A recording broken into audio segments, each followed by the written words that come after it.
Salam salam les patriotes, nuyu naa leen ziar leen. Waaw, la seconde lecture a été déjà faite. Assemblée nationale ñi ngi nii di soog a pare nii seconde lecture bi nga xam ne président de la république moo ko demandé woon. Ay waay ma siicu ma ruucu ma duucu yaa waya di non tey bi ñu gën a leeral lan moo sabab deuxième lecture bi ay ree daf maa jàpp xam nga lu tax ay ree jàpp ma. Le président de la république demandé la seconde lecture parce que daf leen doon laaj premier texte bi ñu ko yónnee ak deuxième texte bi ban la ci war a promulguer kon moom xam na ne dafa war a promulguer par force te day promulguer par force.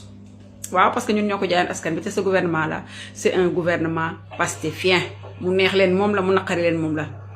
Et l'Assemblée est pastéfienne et sonkoyenne, elle n'est pas diomayenne comme le prétend quelqu'un, un roublard. Président dañ koy yónnee leeralal naan ko démb ci benn vidéo dañ koy yónnee texte loi bi pour mu promulguer ko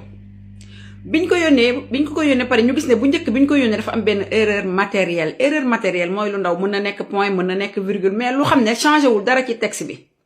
mais dañ ci juum.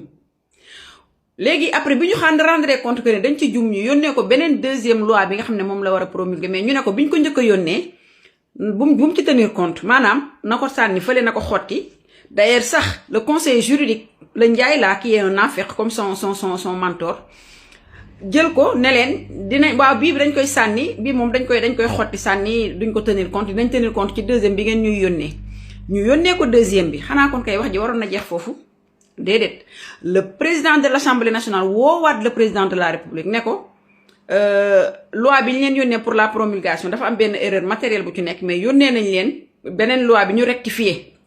tenir leen compte ci deuxième bi ngeen bañ a tenir compte ci premier bi. Président de la République ne ko waaw j'ai pris bonne note dinañ ko def léegi nag président comme c'est un tocard comme c'est un lâche comme c'est un sournois. mu ne leen waaw ba pare li ñuy wax rek il est bipolaire il a deux personnalités le président de la République est bipolaire war nañu ko def un test psychiatrique pour xam ndax kii il est capable de diriger le Sénégal ñu jox ko mu ne leen waaw ba pare beneen texte bi mu waxoon ne da koy xotti sànni ko xottiwu ko mu jël boobu boole ko beneen deuxième texte bi yónnee leen ko ne leen damay demander une deuxième lecture comme si li ñu koy jox daf ko leerul ci boppam ban ngeen bëgg ma promulguer ko mais est-ce que kii ça va moo ko tey de amul dara lu dul bëgg leen a retarder. loolu ñu toog di xaar mu bàyyi ba dernière minute mu ne leen ban texte ci ñaar yi laa war a promulguer il me faut une seconde lecture. Assemblée nationale bi mu leen ko yónnee fekk vendredi lañ waroon réunir vendredi ba pare bi ñu jotee texte bi ñu jotee lettre bi ñu lire ko ne leen nag vendredi même jour bi ñu paree seen plénière ñu convoquer la commission dans l'après-midi à 16h ñu ñëw statuer waat réunion waat daal di définir la plénière pour tey mooy plénière bi ñu def nii ba pare. loi bi nga xam ne li mu doon demandé ne ban la war a promulguer joxaat nañ ko la bonne version defar nañu lépp voté nañ ko majoritairement voté nañ ko dañ ko koy yóbbulaat pour mu promulguer il a 4 jours pour le promulguer 4 jours monsieur le président vous avez 4 jours pour promulguer la loi si vous ne le faites pas le président de l'Assemblée nationale va la promulguer et là vous ouvrez un conflit très clair entre le législatif et l'exécutif et ça c'est de votre responsabilité et vous assumerez. te yow mënoo assumer dara karaw yi nekk sa bopp sax mënoo koo assumer parce que boo ko doon assumer cette volte-face lâche que tu as fait tu ne le ferais pas kon tu ne le ferais pas donc gars yi Assemblée nationale loi bi voté nañ ko jàll na dañ koy renvoyer à la présidence le président de la République a 4 jours pour promulguer ko su ko promulguer le président de l'Assemblée nationale dina ko promulguer mu jeex tàkk ma tëjee nag ci Abdou Lahad Ndiaye ñi nga xam ne yow tu es un lâche. parce que yow boo ñëwee ne da ngay joxe leçon de morale et tu me parles de cadre man ak Marie Rose ñoo nekkandoo woon France ñoo nekkandoo fii nii on s'en fiche éperdument loolu suñu yoon nekku ci. donc yow boo ñëwee taxaw naan ñu ay cadre ak ay lii ak ay laa intéressé wuñu sincèrement ñun li ñu intéressé mooy li nga xam ne mooy dëgg li nga xam ne moom la Marie Rose def elle s'est prononcée dafa féete dafa ragal féete dafay xañ a wërsëg elle a assumé sa position elle a assumé son attachement à Ousmane Sonko et au Pastef jeex na yow on te demande d'en faire autant tu n'as même pas les couilles de le faire et tu viens critiquer quelqu'un pour son choix mais un choix on l'assume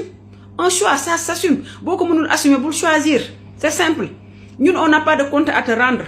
tu fais partie de Diomaye président wala da nga dem bëgg a bokk Diomaye mais va-t'en et laisse-nous le mandat de député c'est très simple tey wax nga ko suba nee nga bu dee poste mandat de député bi mais ma ne xoolal bu dee gor nga delloo ñu mandat bi mu jeex tàkk le sujet sera clos loolu mooy dëgg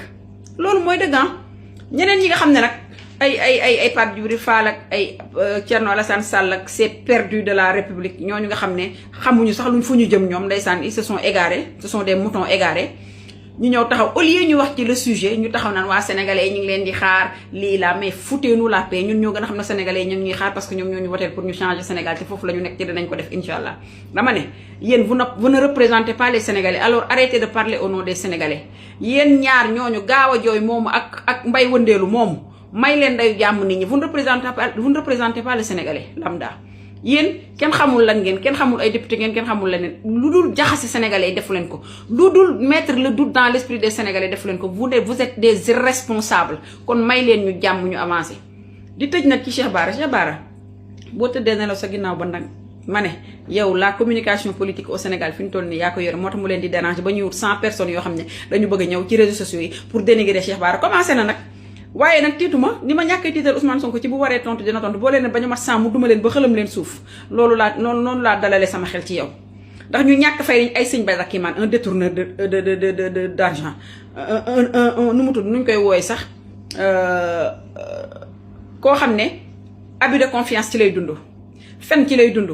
sàcc xaalisu jigéen ñi ci lay dund ba ñu tëj ko ci kaso bi ndax xaalisu jàmbur bu mu sàccoon kooku il n'est pas crédible pour parler au nom des Sénégalais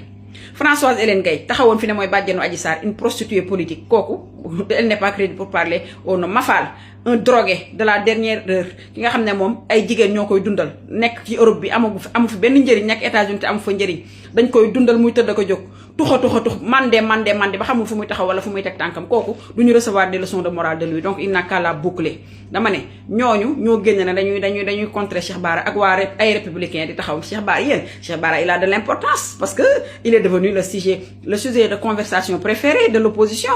il est devenu le sujet de conversation préféré des loques humaines de la République loolu rek doy na Cheikh Bara kon tere na leen a nelaw yéen ndegam Cheikh Bara moo leen tere nelaw kon waxuma ku sell ku gën a gën ki yàlla gërëm ma ne vous la bouclez et vous la fermez yéen du ngeen suñu ku la matul nawle du la mat noonu ndegam Jomaay moo ñu matul noonu waxuma la ak yéen Jomaay matuñu nawle ba di ñu mat noonu parce que li mu yor ñoo ko jox fi mu toog ñoo ko fa teg donc dama ne Jomaay amatoo lay bu la neexee nag bul promulguer waaye boo promulguer terewul dinañ ko promulguer nga ubbi nag un conflit boo xam ne danañ la ci topp ba mu sës te doo xam fu muy jeexee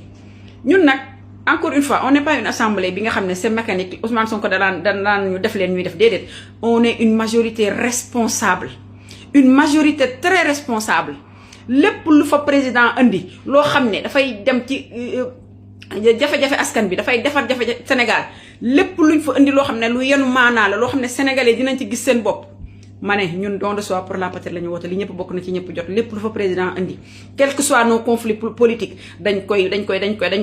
voté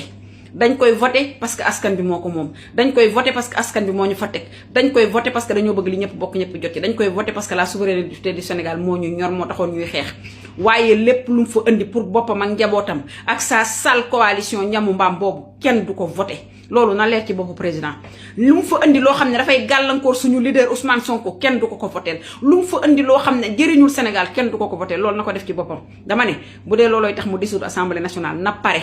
te xam ne ñun mu nekk fa tey ak génn fa tey la ñu yemale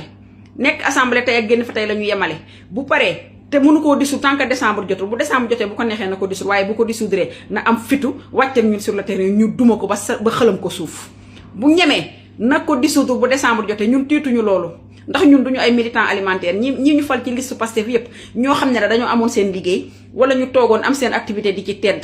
Ousmane Sonko moo fi def une première au Sénégal mooy nga jël baykat bi dugal ko ci assemblée bi nga jël silmaxa bi dugal ko ci assemblée bi nga jël nappkat bi dugal ko ci assemblée nga jël femme au foyer dugal ko ci assemblée nga jël médecin bi dugal ko ci assemblée nationale bi nga jël ndongo daare bi dugal ko ci assemblée nationale nga jël femme transformatrice dugal ko ci assemblée nationale bi nga jël sëriñ bi dugal ko ci assemblée nationale bi nga jël le marchand ambulant l'étudiant toutes les couches de la société sont représentées à l'Assemblée nationale te loolu Pastef moo ko fi def keneen def ko fi jaaraama ko sell ko gën a gën ki yàlla gërëm jaaraama visionnaire bi jaaraama suñu mujahid bi jaaraama Sonko yaabo yow mi nga xam ne danga ne Sénégal ñëpp bokk ñoo ko bokk ñëpp a ciy jot moo taxit ñëpp dugg nañu assemblée nationale couche yëpp dugg assemblée nationale te loolu ñu la koy jaajëfale di la ko sante di la ko gërëmee yow xooloo sa poche xooloo yow la xooloo sa personne dangaa xool li nga xam ne askan bi loolu la soxla nga defal leen ko yàlla na la yàlla sàmm Ousmane Sonko ku lay xaar yàlla na xaddi ku lay xaar yàlla na xaddi jàmm rek ngay am ndax yaay